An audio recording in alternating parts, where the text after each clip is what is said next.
Sejam todos muito bem-vindos aqui ao nosso LAC Concursos. Eu sou o professor Alex Mendes, sou professor de Economia e de Atualidades, e na nossa aula de hoje a gente vai atender a um pedido de uma aluna, né, que solicitou aí para a gente que a gente comentasse a virada da política monetária no Brasil entre o ano de 2014 e esse nosso ano de 2015. Portanto, pessoal, se você tiver algum assunto aí, né, que você queira que nós venhamos a tratar aqui no LAC, nós estamos abertos e disponíveis aí à sua opinião. Espero que essa aula ajude bastante você a compreender o momento econômico, né, brasileiro, ok? Então vamos lá, pessoal. Primeiro, nós temos que entender o que é a política monetária. Quando nós estamos falando de política monetária, de política fiscal, de política de renda, de política de crédito, de comércio e de outras mais, nós estamos falando que é um conjunto de medidas que o governo tem disponível para tentar alterar pelo menos 4 grandes variáveis macroeconômicas.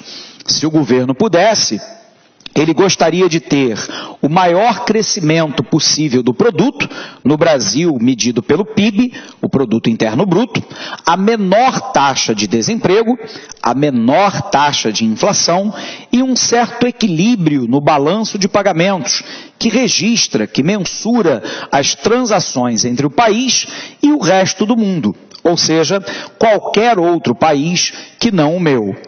No entanto, a gente vai poder observar que no curto prazo, e o curto prazo, né, dentro da economia, na macroeconomia, é aquele período entendido em que os agentes econômicos não têm tempo para se adaptar a uma nova realidade.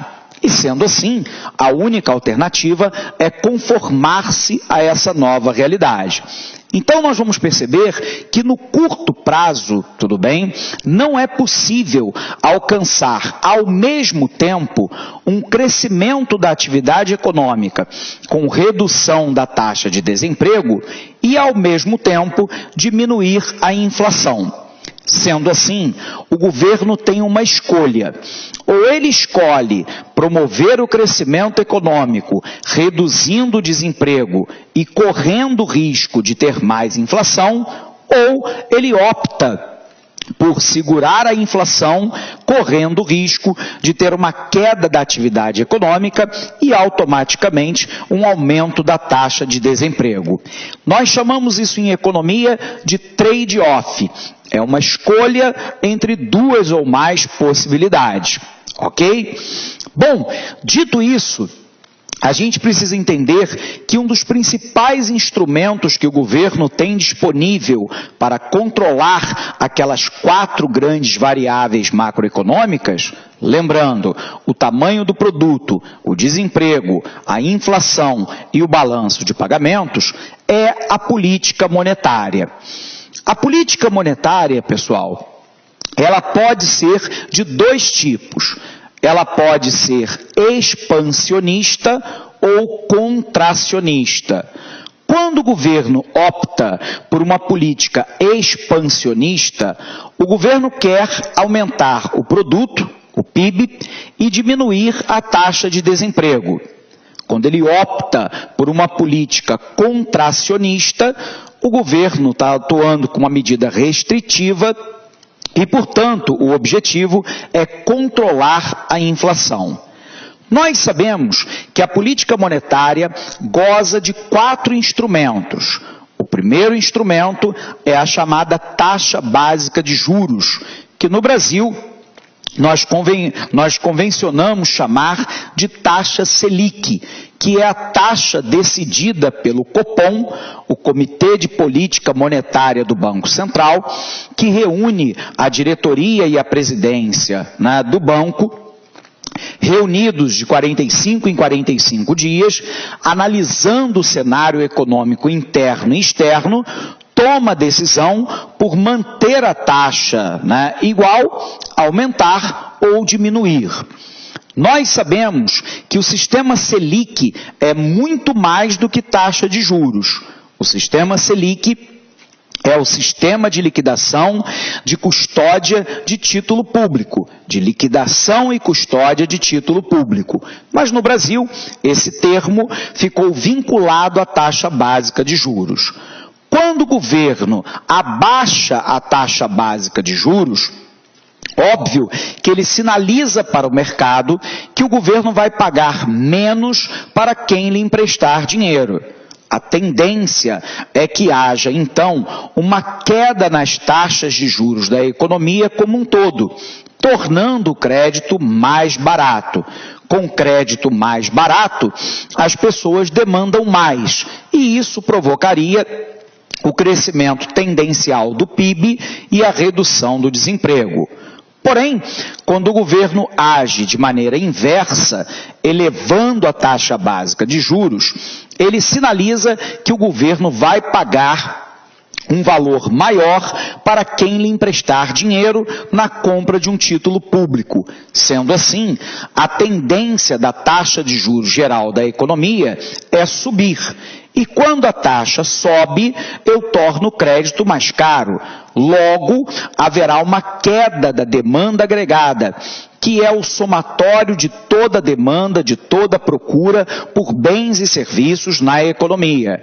Se a demanda, no curto prazo, cai de maneira mais acentuada que a oferta, há uma tendência de demanda menor que a oferta, provocando queda do nível de preço e, portanto, controlando a inflação. Além da taxa básica de juros, eu tenho a taxa de redesconto. O redesconto é cobrado pelo Banco Central para emprestar dinheiro de curto prazo para os bancos comerciais. Óbvio que quanto mais alta for a taxa de redesconto, menos os bancos pegam dinheiro junto ao Banco Central.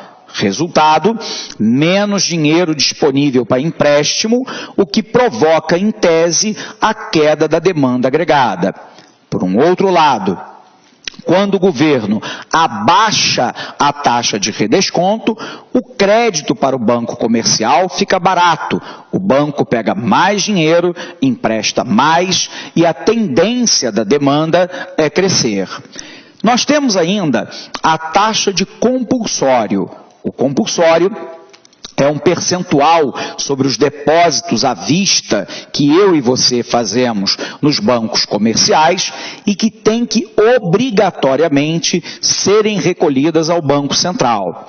Nós sabemos que esse dinheiro pertence ao banco, que pertence aos correntistas, mas ele fica imobilizado no Banco Central. O objetivo do Banco Central, então, é controlar o nível de liquidez da economia.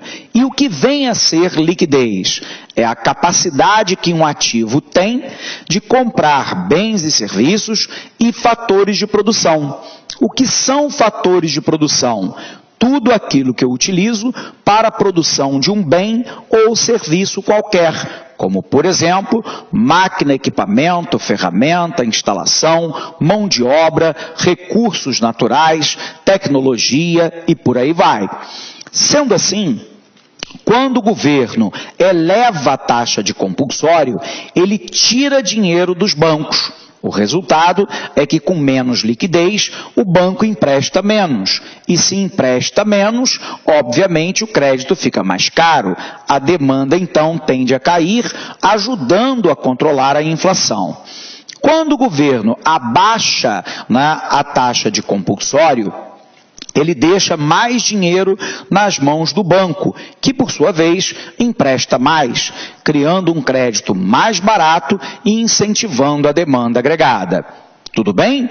Finalmente, nós temos o mercado de título público. O título público é uma confissão de dívida do governo, onde ele se compromete a pagar o valor de face mais uma taxa de juros pré ou pós-fixada.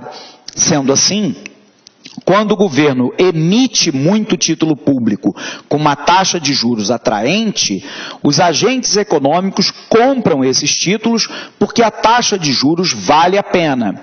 E com isso, o governo enxuga a liquidez do mercado. Quando o governo recompra o título público, ele vai no mercado e compra o título que ele próprio emitiu, o governo está tirando papel da mão dos agentes econômicos e está colocando dinheiro. Quanto maior a liquidez da economia, tendencialmente maior será a demanda, provocando tendencialmente o crescimento do PIB. Ok? Então vamos botar isso aqui no quadro para você, de maneira esquemática, para você gravar isso e levar para a sua prova. Ok? Dá uma olhada para cá, pessoal. Então, o que nós estamos falando com você até agora, né, é que nós temos lá algumas variáveis macroeconômicas que o governo gostaria de controlar. Dentre essas variáveis, nós temos 4 principais. São elas, né, o tamanho do produto, no Brasil medido, né, pelo produto interno bruto. Do outro lado, o desemprego. Temos ainda a inflação e ainda o nosso balanço de pagamentos. Lembrando a você que o balanço de pagamentos, ele registra, ele mensura, né, todas as transações do país com o resto do mundo, tudo bem? Então, se cada governo do mundo fosse chamado a dizer o que preferiria, quase todos diriam que eu prefiro o maior crescimento possível do produto, a menor taxa de desemprego, a menor taxa de inflação e um certo equilíbrio no balanço de pagamentos, permitindo então que essa economia avançasse, gerando emprego sem gerar inflação e de forma equilibrada nas suas trocas com o resto do mundo. O problema é que em economia, né, nós tratamos do curto e do longo prazo. No curto prazo, em macroeconomia, é aquele espaço temporal onde os agentes econômicos não têm tempo de se adaptar. E, portanto, no curto prazo, o governo tem um trade-off. Ou ele opta pelo crescimento do produto, redução do desemprego, mas corre o risco de ter mais inflação, ou ele opta por ter menos inflação, correndo o risco de ter mais desemprego e menos PIB. Portanto, o governo tem que articular uma série de políticas que nós chamamos de macroeconômicas para poder alcançar esse objetivo. Então, vamos ver que medidas são essas. Então, apagando aqui, para a gente conseguir visualizar essas medidas. O governo tem disponível para si uma série de políticas macroeconômicas. Dentro dessas medidas macroeconômicas,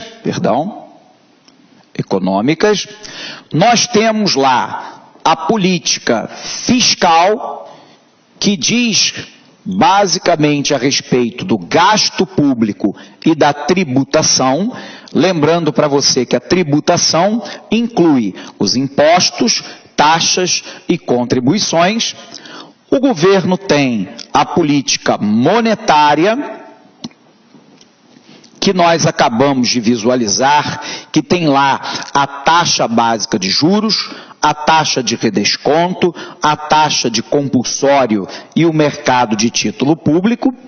Podemos falar ainda de uma política de crédito, ampliando ou reduzindo o crédito para a população e os empresários. Poderíamos falar de uma política cambial para tentar controlar o preço da moeda estrangeira no Brasil, sobretudo o dólar. O governo tem ainda uma política de renda, como, por exemplo, o Bolsa Família, e nós poderíamos falar também de uma política comercial, só para ficarmos aqui em alguns exemplos. A grande questão é que o governo terá que articular a política fiscal, a política monetária, de crédito, cambial, renda e comercial para alcançar o objetivo que ele deseja. E isso implica aquilo que nós falamos, que é o trade-off da economia. No curto prazo, eu tenho que optar entre o crescimento do produto, a redução do desemprego, correndo o risco de ter mais inflação, ou controlar a inflação, correndo o risco de ter menos PIB e mais desemprego. Então nós precisamos agora construir um quadro sinótico com você da política monetária. Então dá uma olhada para cá. Vamos apagar aqui. Esse quadrinho vai ajudar muito a você na hora da prova de atualidades e até de economia, né? Nós vamos colocar aqui a nossa política monetária. E esta política monetária, ela pode ser de duas naturezas. Eu posso ter lá uma política expansionista, ou eu posso ter uma política contracionista. Essa política contracionista também é dita política restritiva, tudo bem? Nós temos lá 4 instrumentos, né? O nosso primeiro instrumento é a chamada taxa básica de juros, que no Brasil nós denominamos de taxa Selic. Por um outro lado, nós temos um segundo instrumento, que é a taxa de redesconto,